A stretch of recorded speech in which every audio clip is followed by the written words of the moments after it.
Hello everyone, কেমন আছো সবাই? আশা করি সবাই খুব ভালো আছে, সুস্থ আছো। আমরাও খুব ভালো আছি। Welcome to my another new blog.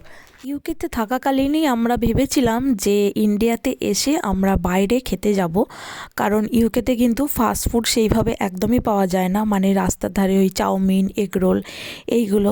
তো এগুলো সবই আমাকে বাড়িতে বানিয়ে খেতে হতো।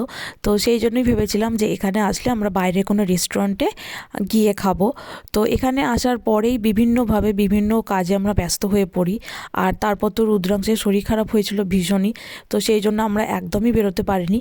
তো এখন রুদ্রাংশের শরীর একটু ঠিক হয়েছে, আর এমনিতেও আর 2-1 দিন পরেই আমরা চলে যাব। তো সেই জন্য ওকে নিয়েই আমরা আজকে বাইরে বেরিয়েছি। তো আজকে আমরা 4 জনে বেরিয়েছি, আমি, রান্টু আর আমার ননদ আর রুদ্রাংশ, 4 জনে। তো এখন দুপুরবেলা আমরা এখানে এসে পৌঁছেছি হচ্ছে এই 2টো নাগাদ। তো এটা হচ্ছে কোষে কষা, এটা হচ্ছে নিউ টাউনের কাছে যে আউটলেটটা আছে সেইখানে আমরা এসছি। আর রুদ্রাংশকে আমরা গাড়িতে আস্তে আস্তেই খাইয়ে দিয়েছিলাম, আর এখানে এসে একটু খাইয়ে দিয়ে তারপর ও খেলছিল। তো তারপর যখন আমাদের খাবার এলো তখন মোটামুটি 3টে বেজে গেছে। তো যার জন্য ওকে তখন আমরা দুধ খাইয়ে ঘুম পাড়িয়ে দিই। আর এইখানে দেখো, এখানে যে মেনু কার্ডটা সেটা আমি খুলে ততক্ষণ একটু দেখে নিচ্ছি আর তোমাদেরও দেখাচ্ছি। তো তোমরা দেখতে চাইলে এটা পজ করে দেখে নিতে পারো। আর এই যে রেস্টুরেন্টটা চারপাশটা বেশ বাঙালিয়ানা স্টাইলে করেছে, তো সেটা তোমাদের একটু ঘুরিয়ে দেখিয়ে দিচ্ছি। আর রেস্টুরেন্টটা মোটামুটি ছোটোই, খুব বড় নয়। তো এটা একদম আমাদের কিন্তু এখানে এসে বেশ গরম লাগছিল, তো সেই জন্যই ছোটো ছোটো পাখাগুলোরা চালিয়ে দেয়। আর এখন আমরা নিয়েছি ভেটকি ফ্রাই 2টো, তার সাথে কাসুন্দি দিয়েছে।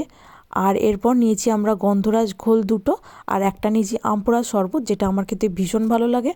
এরপর আমরা মেন কোর্সে নিয়েছি প্লেন রাইস, ঝিঙে আলু পোস্ত, চিংড়ি দিয়ে কচু পাতা বাটা, মাছের মাথা দিয়ে মুগ ডাল, চিতল মাছের মুইঠা, পোস্তর বড়া 2টো, বাসন্তী পোলাও, মাটন কষা, আর নিয়েছি ঢাকাই মাটন।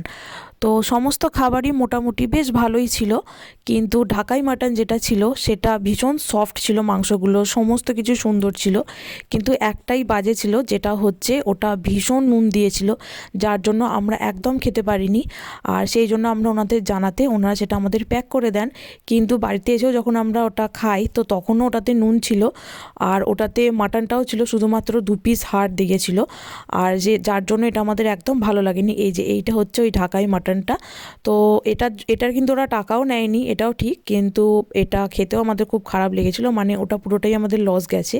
তো যাই হোক, রুদ্রাংশকেও আমরা খাইয়ে দাইয়ে ফার্স্টে আমি আমার কোলেই ঘুম পাড়াচ্ছিলাম, ততক্ষণে রান্টু আর আমার ননদ খেয়ে নেয় কিছুটা। তো তারপর আমি রান্টুর কোলে রুদ্রাংশকে ট্রান্সফার করিয়ে দিয়ে তারপর আমি খাই।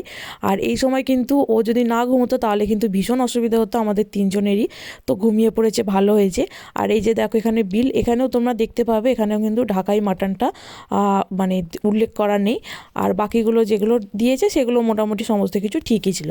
তো আজকে আমরা শুধুমাত্র খেতেই আসিনি, আজকে আমরা একটু শপিংও করতে এসেছি। তার কারণ ইউকেতে জিন্স কিন্তু একদমই পাওয়া যায় না, তো সেই জন্য এখানে এসেছি আমি জিন্স কিনতে। আর এই যে দেখো, এইখানে এই যে আমরা এসেছি সিটি সেন্টারে, তো এইখানে একটা ভীষণ সুন্দর ডিজনিল্যান্ড করেছে, তো এই আর কি নিউ ইয়ারের জন্য ভীষণ সুন্দর। আর আমরা এইখানে ঢুকেছিলাম, ফার্স্টে রুদ্রাংশে কয়েকটা জামা কাপড় কিনেছি, কেনাকাটার পরে আমরা বেরিয়েছি স্পেন্সারের দিকে যাচ্ছি। তো রুদ্রাংশকে আমরা যেভাবে সামনে নিয়েছি, তো এইভাবে ও একদম থাকতে চাইছে না, তার কারণ ও এখন হামাগুড়ি দিতে শিখে গেছে, যার জন্য ভীষণ ছটপট করছে।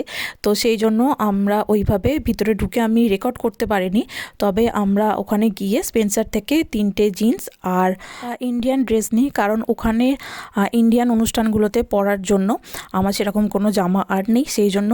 আর এরপর সন্ধেবেলা হয়ে যায়, তো রুদ্রাংশের আবার খাবার সময় হয়ে যায়। তো আমি এখন চিড়ে এনেছিলাম, কারণ ওর শরীর খারাপের জন্য, পটি এবং বমি হওয়ার জন্য ওকে ডাক্তার বলেছে এই ধরনের মানে চালের তৈরি জিনিস খাওয়াতে। তো ওকে ওই জন্য ভাত, চিড়ে, মুড়ি এই ধরনের জিনিসই খাওয়াতে হচ্ছে। এরপর ইউকেতে ফিরে যাওয়ার ঠিক আগের দিন আমাদেরকে রান্টুর এক বন্ধু নিমন্ত্রণ করেন তাদের বাড়িতে আসার জন্য। তো তাদের বাড়িতে আসি এখন সন্ধেবেলা। তো অনেক দিন ধরেই আমি ভাবছিলাম আমার চুলটা কাটতে হবে তো ইন্ডিয়া এসে, কিন্তু একদম সময় হচ্ছিল না। তো ভাগ্যিস দাদা আজকেই নিমন্ত্রণ করেন, আর আজকেই লাকিলি আমার সময় হয় এখানে আসার, যেহেতু দাদার বাড়ির অপোজিটেই এই দোকানটা, এই পার্লারটা।